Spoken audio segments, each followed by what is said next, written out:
कहीं आप रात में दांत किटकिटाते तो नहीं है, पीसते तो नहीं है, बहुत जोर जोर से रगड़ रहे हैं, कान के पास में दर्द हो रहा है, हेडेक हो रहा है। अगर ऐसा हो रहा है तो इसे हम लोग ब्रेक्सिज्म बोलते हैं।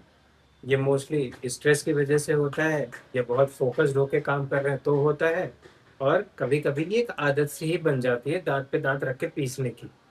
तो इसका ट्रीटमेंट है, इसमें हम लोग एक सॉफ्ट नाइट गार्ड देते हैं।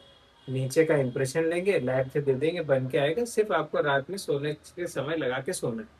बस इसको कुछ महीने करिए और ये आपकी आदत छोड़ देगा। तो आज ही कमेंट करिए और बताइए, नाइट गार्ड लिखिए, फिर इसका हम लोग डिटेल आपको सेंड करते हैं।